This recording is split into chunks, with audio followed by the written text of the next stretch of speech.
안녕하세요.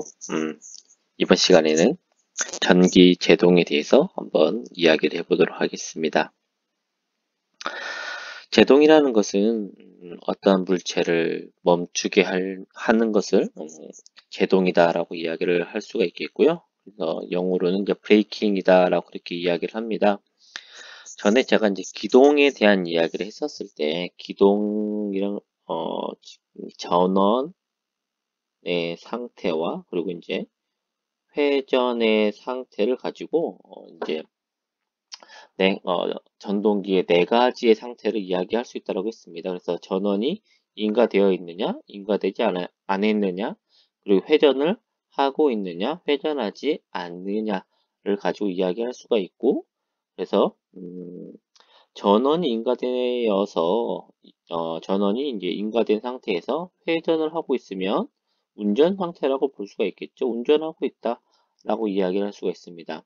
그리고 전원이 이제 투입되지 않은 상태에서 이제 전원이 차단된 상태에서 회전하지 않는다라고 한다면 이 상태는 이제 정지 상태라고 이야기할 수가 있겠죠. 정지 상태라고 이야기할 수가 있다. 그 다음에 전원은 인가가 되어 있는데 이제 회전을 아직 하지 않고 있다. 이 상태는 뭐라고 불렀냐면 이 상태는 즉 기동 상태이다 라고 그렇게 이야기를 했습니다. 그래서 기동 상태에는 기동 전류가 매우 높다. 매우 높은 그런 이제 문제가 있다라고 이야기를 했습니다. 그리고 이제 또 하나의 상태가 어떤 상태가 있냐면 전원은 이제 우리가 주지 않았는데 전원을 차단했는데도 여전히 이렇게 회전하고 있는 그런 상태가 있을 수가 있겠죠. 이런 상태는 이제 이런 겁니다. 어, 운전을 하고 운전하고 있는 상태에서 우리가 이제 전동기 전원을 차단한 상태이다라고 이야기할 수가 있겠고요. 전원을 차단했다고 바로 멈추지는 않겠죠. 바로 멈추지 않고 관성에 의해서 여전히 회전하고 있는 상태가 있을 것입니다. 그 상태를 이제 우리가 뭐라고 부르냐면 그 상태를 이제 멈추고 있는 상태다라고 해서 이제 제동하고 있는 그런 상태이다라고 이야기할 수가 있는 것입니다. 그래서 전기 제동이라는 것은 이제 전원이 끊긴 상태에서 우리가 정지 상태로 가기 위해서 운전에서 정지 상태로 넘어가기 위해서 전원을 차단했었을 때 나타나는 그런 현상이다라고 말씀드릴 수가 있겠습니다. 그래서 이제 우리가 이 전원을 차단한 이유는 결과적으로 이제 정지를 시키기 위해서 그렇다는 거죠. 정지를 시키기 위해서 전원을 차단을 한 것입니다. 그래서 우리가 일반적으로 알고 있는 이제 브레이킹, 멈춘다라는 개념은 어떤 물리적인 힘으로 멈춘다라고 볼 수 있어요. 물리적인 힘으로 멈춘다. 물리적인 힘이라는 것은 우리가 이제 일반적으로 알고 있는 브레이크가 되겠죠. 어떤 자동차의 브레이크 또는 뭐 자전거의 브레이크 뭐 이런 것들 어떤 마찰을 이용을 해서 마찰 에너지를 이용을 해서 이렇게 멈추는 그런 것을 우리가 일반적으로 알고 있는 이제 브레이크다라고 볼 수가 있는데요. 근데 여기에서 이제 이야기하는 전기 제동이라는 것은 전기적인 힘을 이용해서 전기 제동은 전기 에너지를 이용을 해서 이 멈추는 그런 것을 이야기한다라고 말씀드릴 수가 있겠습니다. 그래서 이제 전기 제동의 대표적인 방법이 이제 발전 제동이 있고 그리고 이제 회생 제동 두 가지 방법이 가장 대표적인 방법이 되겠는데 그러면 전기 제동의 원리에 대해서 한번 해보도록 하겠습니다. 어떠한 이제 전동기가 있다고 할게요. 전동기가 있고요. 전동기가 있고 전동기 내부에 N극과 S극으로 형성되어 있는 계자가 존재하고 있습니다. 계자 내부에는 이제 전기자가 들어가 있겠죠. 전기자가 들어가 있어서 이렇게 시계 방향으로 회전하고 있는 상태이다 라고 이야기를 한번 해보도록 하겠습니다. 그러면 이때 이제 전동기이니까 플레밍의 왼손 법칙이 되겠죠. 힘 F는 BLI라는 이런 식에 의해서 힘 F를 만들게 될 것입니다. 힘 F를 만들게 될 것이고 이때 이제 전원이 투입된 전원의 방향을 회전의 방향을 먼저 정하면 되지 않겠네요.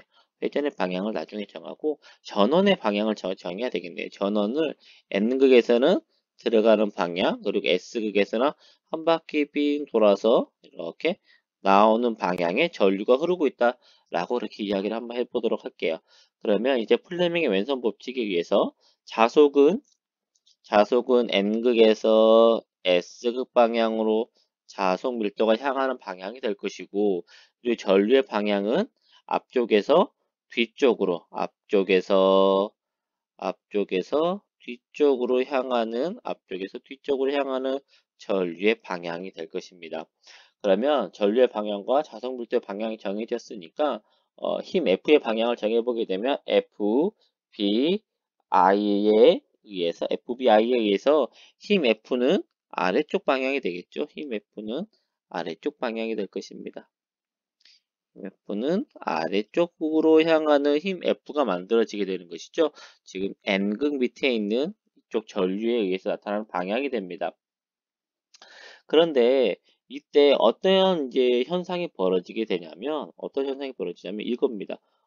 이런 것입니다. 이렇게 회로도를 가지고 잠깐 이야기를 해보자면, 분권으로 이야기를 해보면 이런 현상이에요. 외부에서 이제 전동기일 경우입니다. 전동기일 경우에는 외부에서 전원이 인가가 되면 내부로 들어오는 부하 전류가 흐르게 됩니다. 내부로 들어오는 부하 전류는 전기자 전류와 계자 전류로 나뉘어서 흐르게 될 것입니다. 그런데 이때 어떤 현상이 벌어졌냐면, 우리가 전동기를 정지하기 위해서 전원을 차단시켰다는 것이죠. 전원을 차단을 시켰습니다. 그런데 전동기일 때 이 힘에 의해서 이제 전동기가 회전을 하고 있었죠. 전동기가 이렇게 회전을 하고 있었다는 것입니다. n이라는 속도로 회전을 하고 있었어요. 회전을 하고 있었는데 그때 전원이 차단이 되어 버렸습니다. 전원은 차단이 되어 버렸고, 그러면 그때 바로 자속이 0이 되느냐? 자속은 바로 0이 되지 못하고 자속이라는 걸 가지게 됩니다. 자속을 가지고 있기 때문에, 그러면 이때는 자속 밀도하고 뭘 가지고 있냐면 회전 속도를 갖고 있는 것이죠. 회전 속도 V를 가지게 됩니다. 회전 속도 V를 가지게 되면 이 힘에 의해서 이제 전기를 생성해 버리게 돼요. 전기를 생성하는 뭐가 되어 버리냐면 전동기가 아니라 발전기가 되어 버립니다. 발전기가 되어버리고요. 이때 만들어진 기전력 방향에 의해서 전류가 외부로 나가는 전류의 방향을 가지게 되어버려요. 그러면 이 전류의 방향이 어떻습니까? 전류의 방향이 전동기일 때하고 발전기일 때하고 전류의 방향이 서로 반대 방향이 되어버린다는 것이죠. 전류의 방향이 반대가 되어버리면 어떤 현상이 벌어지냐면, 전동기 내부에서 자석 밀도의 방향은 변화하지 않겠죠. 자석 밀도의 방향은 여전히 N극에서 S극 방향으로 향하는 자석 밀도의 방향을 가지게 되는데, 이때 뭐가 달라져 버린다? 전류의 방향이 반대 방향이 되어 버린다는 것이죠. 전류의 방향이 원래 들어오는 전류였다면 나가는 전류의 방향으로 전류의 방향이 반대가 되어 버리게 됩니다. 그러면 이 힘의 방향은 이 전류의 방향이 반대가 되었기 때문에 힘의 방향이 반대 방향의 힘이 만들어져 버리게 돼요. 힘이 반대 방향이 되어 버리게 되면 우리가 토크 구하는 식 혹시 기억나시나요? 토크 구하는 식. 토크는 어떻게 구했습니까? 힘의 방향과 반지름의 방향을 이용을 해서 계산을 했었죠. 그래서 반지름의 방향 크로스 힘 F의 방향으로 이렇게 구했습니다. 반지름의 방향과 힘의 방향을 가지고 구했고, 그러면 두 번째, 이 전류의 방향이 반대가 되었을 때 또 역시, 여기 힘이라고 적었네요. 토크인데, 토크. 토크가 마찬가지로 계산이 되겠죠. 이때 토크도 어떻게 될 수 있습니까? 반지름의 방향 곱하기 힘 F의 방향이 된다라는 것입니다. 근데 힘의 F의 방향이 서로 지금 반대 방향이 되었네요. 힘의 방향이 반대 방향. 반지름의 방향은 변화하지 않지만 힘의 방향이 반대가 되어버리기 때문에 토크의 방향은 어떻게 될까요? 힘의 방향이 서로 무슨 방향? 반대 방향이 됩니다. 반대 방향이 돼요. 그래서 어떤 식으로 만들어지냐면 이 힘을 플러스 힘이라고 한다면 이 힘을 마이너스 힘이라고 볼 수가 있겠죠. 그래서 R 그리고 힘 F의 크로스 연산에 의해서 RF에 의해서 아래쪽 방향으로 향하는 토크가 발생한다면 이때는 반지름 방향은 변화하지 않지만 힘 F의 방향이 반대 방향이 되어버리기 때문에 R과 F에 의해서 R에서 F 방향으로 오른나사를 돌려주게 되면 토크의 방향이 위쪽 방향으로 향하는 토크가 만들어져 버리게 됩니다. 위쪽 방향으로 향한 토크가 만들어지게 돼요. 그래서 원래 회전하고자 하는 힘과 원래 가지고 있었던 전동기로 가지고 있던 회전력과 반대 방향의 회전력을 만들어 주니까 어떻게 될까요? 멈출 수가 있겠죠. 그래서 전류의 방향이 반대가 되어서 원래 전동기일 때의 회전력과 반대 방향의 회전력으로 이런 전동기를 정지시키는 브레이크 작용을 한다라고 해서 이 작용을 전기제동이다라고 이렇게 부르게 되는 것입니다. 전기제동이라고 부르고요. 다시 한번 정리를 해보자면 전기제동이라는 것은 어떤 것이냐면 원래 가지고 있었던 전동기의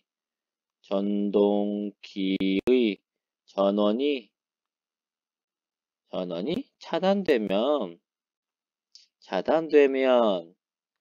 관성에 의해 의한이라고 하는 관성에 의한 회전 회전으로 관성에 의한 회전으로 전동기가 어떻게 됩니까? 전동기는 발전기가 된다. 발전기가 되고 전류의 방향이 바퀴에 반대가 되어 어, 어, 전동기 회전력의 반대가 되는 회전력을 생성해서 정지시키는 방식이다 라고 그렇게 이야기할 수가 있겠네요. 이렇게 글을 적다 보니까는 뭐 좀 많이 이야기가 길어졌는데 이런 내용을 여러분들이 나름대로 한번 잘 정리를 해보시는 것도 좋을 것 같습니다. 그래서 이제 핵심적인 단어를 한번 보자면 전동기의 전원이 차단되면 전동기가 뭐가 되어버린다? 발전기가 되어버린다. 이때 전류의 방향이 반대가 되기 때문에 원래 회전력의 반대 방향의 회전력을 만들어서 정지시키는 방식이 바로 전기제동이다 라고 이야기를 할 수가 있겠습니다. 그러면 이제 이렇게 만들어진 전기 에너지를 이제 어떤 방향으로 보내줄 것이냐에 대해서 한번 생각을 해봐야 됩니다.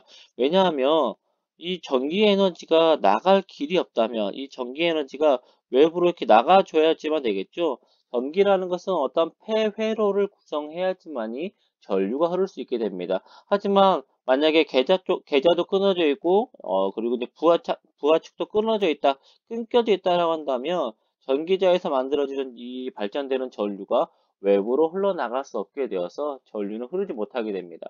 그렇기 때문에 어떠한 이 전류의 방향을 어느 경로로 흘려줄 것이냐에 대해서 생각을 하게 되었던 것이죠.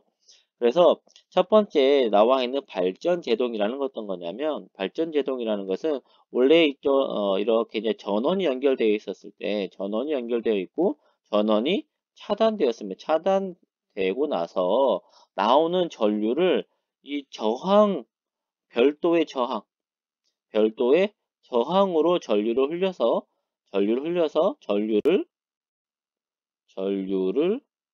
저항으로 소모시키는 방법으로 소모시키는 방법으로 반대 방향 토크를 계속 만들어주는 것을 발전제동이다라고 합니다. 발전제동이다라고 그렇게 이야기를 해요. 그리고 두 번째 방법은 이제 회생제동이라고 되어 있는데요. 회생제동은 어떤 거냐면 전원이 끊겼을 때 저항으로 소모를 시켜버리다 보니까 너무 아까운 것도 있고요. 그리고 저항의 전류가 흐르다 보니까 높은 열이 만들어지고 이런 문제점이 발생되더라 이겁니다. 그래서 이 열이 만들어지고 어떤 열에 의해서 어떤 뭐 냄새라든지 어떤 뭐 그런 부분들이 만들어지다 보니까 그러면 이걸 저항으로 소모시키지 말고 어차피 발전되는 전력이니까 별도의 별도의 별도의 전기 장치의 전원으로 공급하자 공급해주자라고 하는 방식이 바로 어떤 방식이냐면 바로 회생제동이다라고 이야기할 수가 있습니다. 그래서 원래 버려지는 전기를 다시 쓰게 만든다라고 해서 회생제동이다라고 그렇게 이야기를 해요. 가끔씩 다른 전원에 다른 그런 기기장치의 전원으로 사용을 하니까 이건 발전이지 않느냐라고 해서 발전제동이다라고 이렇게 이제 잘못 오해하는 경우도 있는데요. 발전제동은 발전되는 전력을 그냥 소모시켜 버리는 것, 저항으로 소모시켜 버리는 것이고 회생제동은 못 쓰는 원래 버려져야 되는 전기를 다시 외부의 전원으로 반환시키면서 이렇게 제동력을 가지는 것을 회생제동이다 라고 그렇게 이야기를 할 수가 있겠습니다. 그래서 이제 회생제동이 사용되는 분야를 보니까 엘리베이터라든지 기중기 또는 뭐 전기철도 이런 부분에 이게 사용이 되고 있는데요. 어떻게 보면 회생제동이라는 것은 이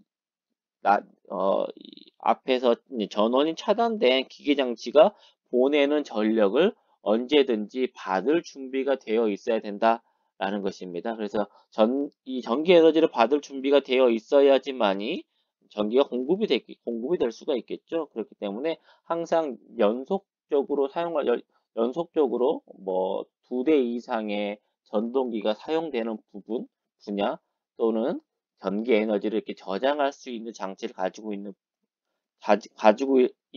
그런 기기 이런 쪽에 사용되는 것이 회생제동이다라고 이야기할 수가 있겠고요. 그리고 이제 최근 이제 많이 사용되는 분야는 이제 전기 자동차가 되겠습니다. 전기 자동차가 되겠습니다. 전기 자동차는 내부에 이렇게 바퀴를 굴리는 전동기도 가지고 있고 그리고 전동기를 구동시키는 이제 배터리가 들어가 있죠. 배터리가 들어가 있습니다. 그래서 우리가 악셀을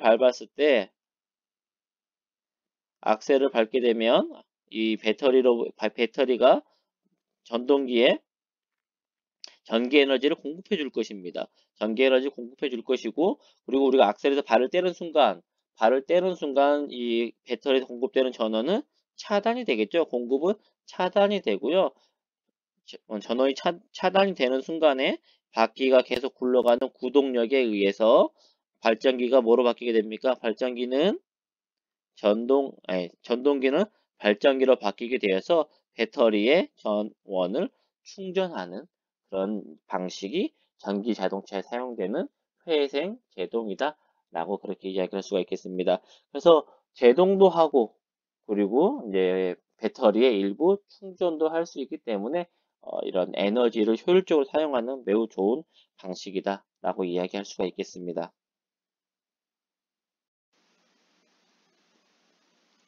다음으로는 손실과 효율에 대해서 한번 살펴보도록 할게요. 손실과 효율. 손실과 효율은 뗄래야 뗄 수 없는 관계가 되겠죠. 손실이 높아지면 효율은 낮아지게 될 것이고, 손실이 낮아진다면 다시 효율은 높아지게 될 것입니다. 서로 이제 반대적인 그런 관계를 가지고 있죠. 첫 번째는 이제 손실의 종류에 대해서 이렇게 쭉 주어져 있습니다. 그래서 손실에는 크게 동손, 철손, 기계손, 표류 부하손 이런 손실들이 있는데요. 동손은 말 그대로 어떤 손실이냐면 저항에 의해 발생하는 손실이다 라고 생각을 하시면 되겠습니다. 저항이라는 곳에 저항의 전류가 흘러서 만들어지는 손실이 바로 동손이다 라고 이야기할 수가 있겠고요. 쿠퍼로스라고 해서 이렇게 PC로 이렇게 표기하는 경우가 많습니다. 그 다음에 나와 있는 것은 철손이 되겠습니다. 철손. 철에 가지고 있는 고유한 특성 때문에 나타나는 손실이 되겠고요. 자속에 의해서 발생하는 전류라든지 또는 내부에서 나타나는 잔류자기에 의해서 만들어진 손실이 되겠습니다. 그래서 첫 번째 나와 있는 손실은 히스테레시스 손실은 이제 내부에 있는 잔류자기 때문에 만들어지는 것이죠. 잔류자기 현상 때문에 나타나는 손실이 되겠고, 에디 커런트는 이제 자속에 의해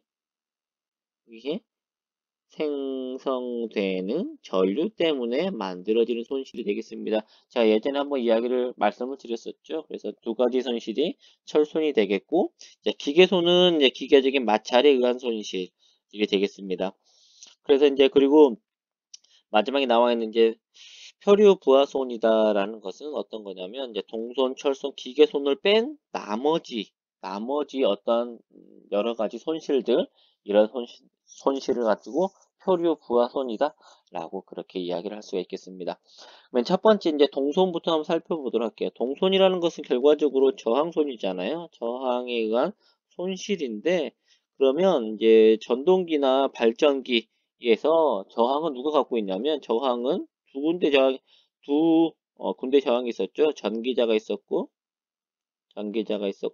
저항인 RA가 있었고 그리고 계자 저항인 RF가 있었습니다. 그래서 전기자 전류에 의한 손실 그리고 계자 전류에 의한 손실 두 가지 손실로 이제 볼 수가 있겠고 그리고 이제 브러시라는 게 있기 때문에 브러시도 저항이 있어서 브러시 접촉 저항손 이렇게 세 가지가 동손이다라고 볼 수 있겠습니다. 그 다음에 이제 철손에는 철에 의해서 나타나는 두 가지 손실이 있었죠. 히스테리시스 손실하고 그 다음에 에디 커런트 손실 두 가지 손실이 있는데 이제 구하는 식은 식 2.20, 2.21 식과 같다. 네, 여기서 이제 우리가 봐야 될 부분은 이제 둘 다 주파수에 비례하고 주파수의 제곱에 비례하는 형태이다라고 이제 그렇게 볼 수가 있겠습니다. 그 다음에 기계손이라는 것은 뭐 마찰에 의해서 만들어진 손실 이런 것이 이제 기계손이 되겠고요. 그 다음에 이제 표류 부한손은 뭐 표피 효과에 의한 손실, 자석 밀도 변화에 의한 손실, 공극의 또는 자석의 불균일 어떤 여러 가지 현상에 의해서 나타나는 그런 동손이나 철손이나 기계손 이외의 손실을 이제 표류 부하손이다 라고 이제 이야기를 할 수가 있겠습니다. 그래서 이제 이 중에서 우리가 보통 이제 뭘 중요하게 봐야 되냐면 동손과 그리고 철손 두 가지가 거의 대부분의 손실이다라고 이렇게 생각을 하시면 되겠습니다. 그리고 이제 손실을 구분하는 방법은 이제 뭐 철손이냐 동손이냐 뭐 기계손이냐 뭐 전기 손실이냐라고 구분을 하기도 하지만 우리 이제 그 전기의 관점에서 보았을 때 기계손은 우리가 고려할 상황은 별로 아니다 이거죠. 그래서 손실을 우리가 이제 전기를 공부하는 입장에서 봤을 때 손실은 이제 대부분 전기적인 손실을 고려를 하게 되는데 전기적인 손실을 고려하게 되는데 결과적으로 어떤 전류가 흘러서 동작이 된다는 것이죠. 그래서 이제 전류에 따라서 이렇게 손실을 구분을 하게 됩니다. 그래서 전류에 따라서 전류에 따라서 변화하는 손실이냐, 전류에 상관없이 일정하게 만들어지는 손실이냐로 이렇게 구분을 하게 됩니다. 그리고 이 전류라는 것은 어떤 우리가 부하에 사용한다라고 볼 수가 있겠죠. 일을 할 때 쓰는 전류이기 때문에 부하 전류에 따라서 변화하느냐, 부하 전류에 상관없이 일정하냐로 이렇게 구분할 수가 있고요. 그래서 부하에 따라서 변화한다라고 한다면 이제 변화하는 손실이 되겠죠. 그래서 이제 가변손이라고 부릅니다. 변화하는 손실에 따라서 가변손이라고 부르고요. 그리고 부하에 상관없이 항상 일정하게 나온다, 변화하지 않는다라고 해서 고정손 또는 불변손이다 라고 그렇게 이야기를 하게 됩니다. 그리고 이제 또 이 부하에 따라서 부하 전류에 따라서 나타난 손실이다라고 해서 부하에 따라서 나타난다. 그래서 이 손실을 부하에 따라서 나타나는 손실 부하손이다라고 부르고요. 그리고 이제 부하에 상관없이 나타난다라고 해서 무부하손이다라고 그렇게 명칭을 이제 붙이게 됩니다. 그래서 무부하손과 고정손, 불변손은 같은 의미로 사용할 수가 있고 가변손과 부하손도 같은 의미로 이렇게 묶어서 여러분들이 이제 알고 계시면 될 것 같습니다. 그러면 첫 번째 이제 무부하손부터 한번 보도록 할게요. 무부하손은 이제 고정된 손실이고 부하 전류에 상관없이 무조건 나타나는 손실이다라고 생각을 하시면 되겠습니다. 그래서 이제 이걸 가지고 분권을 가지고 한번 이야기해 보도록 하겠습니다. 분권을 가지고 한번 생각을 해 보도록 할게요. 분권에서 이제 회전력을 줘서 이제 발전기의 입장에서 본다면 발전기에서 이제 회전력을 n이나 속도로 회전을 시키게 되면 이제 기전력이 생성이 되죠. 기전력이 생성이 됩니다. 생성된 기전력에 의해서 전기자 전류가 만들어지고 전기자 전류는 계자 전류와 부하 전류로 나뉘어서 흘러가게 된다는 것이죠. 부하 전류 나뉘어서 흘러가게 되는데 이때 만약에 부하가 연결되어 있지 않다라고 한다면 부하 전류는 흐르지 않고 0이 되어 버릴 것입니다. 0이 되어 버리니까 그러면 부하가 없더라도 전류는 어디로 올라갈까요? 계자로 흘러가게 되겠죠. 그래서 이 분권 계자에 의해서 만들어지는 동소는 부하에 상관없이 계속 만들어지는 것이다. 타이어자도 마찬가지죠. 타이어자도 부하가 있든 없든지 간에 타이어자 방식도 보게 되면 타이어자 방식도 여기 계자 전압에 의해서 계자 전류가 흐르게 되고 부하가 있든 없든 계자 측에서는 계속 계자 전류가 흐르게 되니까 분권 계자의 동소는 무부하손이 됩니다. 무부하손이 되고요. 그리고 이제 철소는 이 지금 부하가 있든 없든지 간에 내부의 어떤 철심의 자속의 변화 때문에 만들어지는 거라서 철손도 부하에 상관없는 손실이다. 그리고 이제 식 2.20과 식 2.21식을 보게 되면 전류에 관계된 항이 하나도 포함되어 있지 않다라는 것을 확인해 볼 수 있을 것입니다. 그래서 분권 계자의 동손과 철손 그리고 기계손 이런 부분들은 부하에 상관없이 부하 전류가 있든 없든 부하 전류가 증가하든 감소하든 항상 일정한 손실을 내보낸다 라고 말씀을 드릴 수 있겠고요. 그 다음에 부하에 의해서 변화하는 부하손은 부하 전류가 흐를 때 나타난 손실이기 때문에 부하 전류가 증가한다면 전기자 전류가 증가하게 되고 전기자에 의한 동손이다라고 볼 수도 있고 그 다음에 저항에 의한 손실들 이런 것들이 무부하 손실이 됩니다. 손실이 부하손이 됩니다. 그래서 부하손의 대표적인 것은 이제 전기자 권선의 동손이 가장 대표적인 부하 손실이다. 그리고 이제 부하 동손도 되겠죠. 부하에 의한 동손 이런 것들이 대표적인 이제 부하손이다라고 볼 수가 있겠습니다. 그런데 이제 여기에서 엄밀히 따지면 분권 계좌의 동손도 있고 그 다음에 전기자 권선의 동손도 있어서 이게 이제 이 부하손을 이제 동손이다라고 이제 부를 수가 원래는 없는데 실제적으로 보니까 분권 계좌의 동손이 전기자 권선의 동손보다 매우 작더라라는 것입니다. 그러면 만들어지는 대부분의 동손은 어떻더라?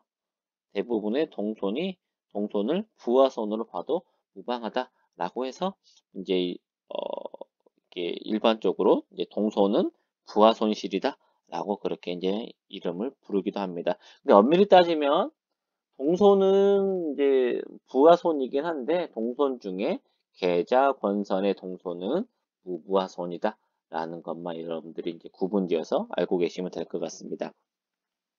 다음으로 효율에 대해서 한번 살펴보도록 하겠습니다. 효율이라는 것은 결과적으로 이겁니다.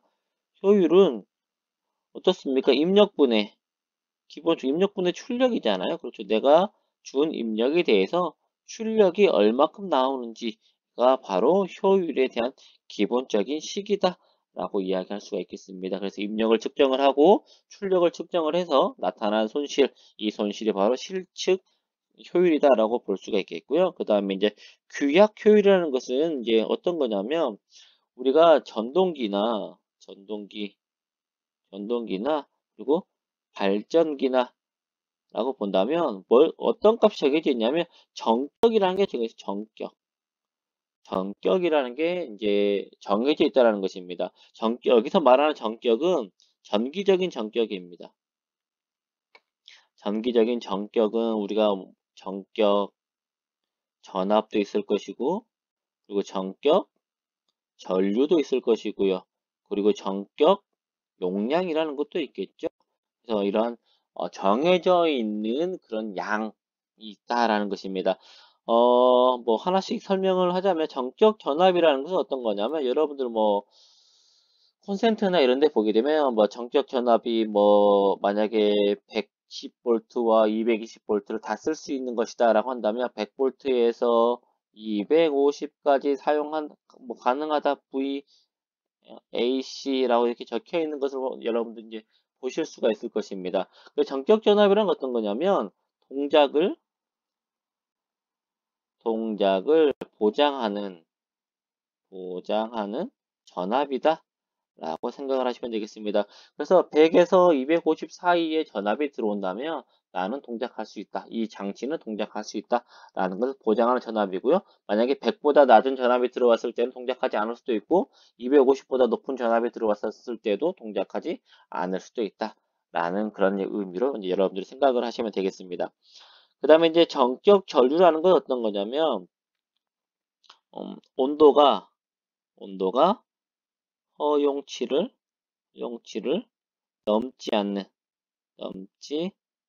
않는 전류의 크기를 나타냅니다. 어쨌든 간에 이제 전선에 전류가 흐르고 이 전선이 가지는 저항값이 있다고 한다면 I 제곱 R로서 동선이 만들어지고 동선은 대부분 열로 이제 나타난다라고 말씀을 드렸습니다. 그래서 이 전류가 높아지면 높아질수록 열이 계속 많이 발생을 하겠죠. 그래서 허용 한계치의 온도를 넘지 않는 전류이다라고 생각하시면 되겠고요. 그래서 여러분들 이제 멀티탭이라고 생각을 했었을 때 멀티탭 이렇게 4구짜리 멀티탭이고 앞쪽에 이제 콘센트가 이렇게 연결되어 있다면 우리가 쓰는 220V에 여기 이제 여러분들 콘센트를 집에 있는 콘센트를 한번 보시면 뭐 10A짜리가 있을 수가 있고 또는 뭐 15A가 있을 수도 있다라는 것입니다.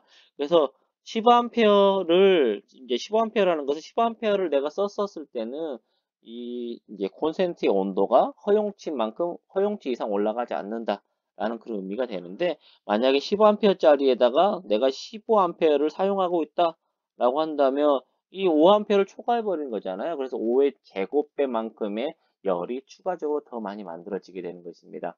그래서 여러분들 이런 얘기 들어보셨을 거예요. 과대부하를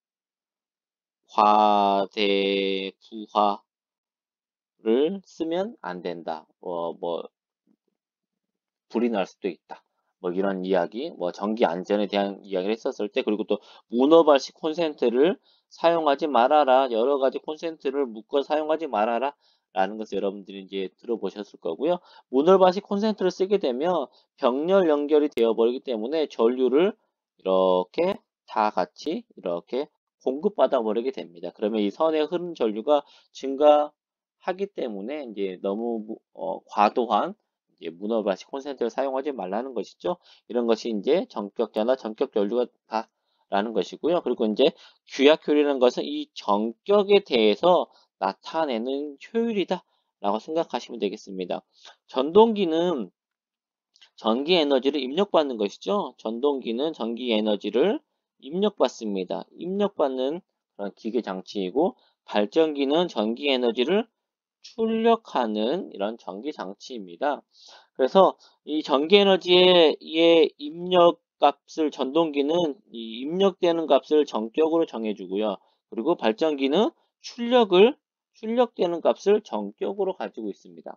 그래서 이 정격에 대한 효율을 나타내는 것이 바로 규약 효율이고, 첫 번째 이제 발전기부터 한번 보면 발전기는 출력을 한다라고 했잖아요. 그러면 정해지는 출력이죠. 정해지는 출력이 있습니다. 이제 정해지는 출력이 나오겠죠. 정해지는 출력이 나오는데 그러면 내부에서 얼마만큼 더 만들었냐는 것이죠. 내부에서 외부로 공급을 하는데, 그러면 내부에서 만들어지는 것은 출력에다가 어떤 손실을 더해 준 것만큼 내부에서 만들어서 공급해 준다라는 이야기입니다. 내부에서 외부로 전기 에너지를 출력하기 위해서 이렇게 출력 플러스 손실분의 출력으로 계산되는 것이 발전기의 효율이다라고 이야기할 수가 있고, 그러면 이제 전동기는 어떤 겁니까? 전동기는 전기 에너지를 입력받는 것이죠. 전기 에너지를 입력을 받습니다. 입력을 받아서 얼마큼 내부적으로 어떤 출력을 내보내느냐. 그래서 뭐 전동기 같은 경우에는 전기 에너지를 입력을 받아서 내부에서는 입력받은 거에서 얼만큼의 손실을 나머지가 실제로 사용되느냐를 가지고 손실을 계산하게 되는 것이죠. 그래서 이제 규약 효율을 계산하는 식은 전동기와 발전기가 다음과 같이 계산이 된다라는 것입니다. 그 다음에 이제 출력과 효율과의 관계를 보게 되면 이제 발전기와 전동기의 효율을 보면, 발전기의 효율은 뭡니까? 출력 플러스 손실분의 출력이죠. 출력은 전압과 전력이 되겠죠. 전력이 출력이 될 거예요. 출력에다가 손실을 더하게 되어 있습니다. 손실을 더해주는데, 지금 전류에 의해서 나타나네요. 부하 전류에 의해서 나타나는 손실, 이 손실은 말 그대로 부하손입니다. 부하 손실이고요. 그리고 두 번째 손실은 일정한 상수값이라고 볼 수가 있어서 상수값이기 때문에 이 손실은 우부하손이다 라고 이야기할 수가 있겠고요. 그리고 모터도 전동기도 마찬가지로 입력은 전압 곱하기 전류가 될 것이고, 부하손, 그 다음에 무부하손으로 가지고 이렇게 손실을 계산할 수 있습니다. 그래서 두 개의 손실을 이제 보니까 두 개의 효율을 봤을 때 공통된 이 변수가 들어가 있네요. 공통된 변수가 들어가 있고, 그리고 전압인 V도 공통된 변수로 들어가 있어서 이 값을 가지고 식을 이렇게 다음과 같은 식의 형태로 변화를 시킬 수가 있다는 것입니다. 그래서 발전기하고 이제 전동기하고를 비교해 보면 지금 이 부분, 이 항과 지금 두 개의 항이, 즉 손실을 나타내는, 손실의 크기를 나타내는 그런 이제 식이다라고 볼 수가 있겠죠. 그래서 발전기도 이 값이 작을수록 손실은 증가하겠죠. 분모가 작아질수록 높아지게 될 것이고, 그 다음에 전동기도 마이너스 되는 값이 작아질수록 효율은 증가하게 된다라고 볼 수가 있습니다. 그래서 이 식을, 공통적인 식을 Y라고 보도록 할게요. Y라는 식으로 보고, 그러면 최대 효율이 되는 조건을 한번 찾아보자 이겁니다. 최대 효율이 되는 조건을 찾아보려고 Y라는 이 식에 대한 곡선을 그려보니까, 여기서 변화하는 변수를 한번 찾아본다면, 우리가 일반적으로 전압은 고정되어 있다라고 볼 수가 있잖아요. 전압은 고정되어 있다라고 볼 수가 있겠고, 그 다음에 K는 상수, 그리고 WK는 무부하 소진이 되면 고정되어 있는 값이 됩니다. 그럼 결과적으로 변화하는 값은 전류만 변화를 하게 돼요. 전류값만 변화를 하게 됩니다. 전류값 변화에 따라서 Y에 대한 그래프를 그려보니까 이러한 포물선을 그리게 되더라 이겁니다. 이런 포물선의 그래프를 그리게 되고, 그래서 손실이 최소가 되는 지점을 찾아볼 수가 있겠네요. 손실이 최소가 되는 지점. 이 지점은 어느 지점이 될까요? 기울기가 0이 되는 지점이 될 것이고, 그래서 전류에 대해서 이 Y의 기울기가 제로가 될 때, 이때가 최소 손실이라는 것이죠. 최소 손실을 나타내는 그런 지점이 되는 것입니다. 그래서 이 y식에다 대신에 위에 있는 식을 대입을 해주게 되면 v분의 ki 플러스 vi분의 wk에 대한 식을 이렇게 적용해서 전류 i에 대해서 미분을 해주게 되면 전류 i에 대해서 미분하게 되면 v분의 k가 되겠죠. v분의 k 그 다음에 플러스 뒤에 있는 식 미분하면 분수의 미분이기 때문에 마이너스 vi의 제곱 분의 wk다 라고 이렇게 이야기할 수가 있겠습니다. 그래서 이 값이 제로가 돼야 되겠죠. 제로가 된다. 그래서 v분의 k는 플러스 vi 제곱분의 wk가 되고 vi의 제곱을 이항시켜서 이렇게 이항시켜서 넘기게 되면 v분의 k 곱하기 vi의 제곱은 wk vv 약분시켜 버리게 되면 ki의 제곱은 wk다 라는 식이 완성이 됩니다. 그러면 아까 제가 이 ki의 제곱은 무슨 손실이라고 했냐면 이 손실은 부하 손실이라고 했죠. 부하손이라고 했습니다. 그리고 WK는 무부하손이다라고 이야기를 했죠. 그래서 부하손과 무부하손이 서로 같을 때 이때 최소 손실이 된다. 이때가 최소 손실이 되고 최소 손실이기 때문에 효율은 어떤 손실이 될까요? 최대 효율이 된다라고 그렇게 이야기할 수가 있겠습니다. 그래서 이것을 이제 그래프로 나타내 보게 되면 그래프로 나타냈었을 때 가로축을 부하전류이고요. 부하전류이고 세로축은 효율과 손실을 나타내고 있다라고 말씀드릴 수 있겠습니다. 그래서 이제 가변소는 KI의 제곱, 즉 부하전류 제곱에 비례하니까 이 초록색의 형태로 이렇게 제곱의 그래프가 나오게 될 것이고 제곱으로 이게 가변손 KI의 제곱의 그래프이고요.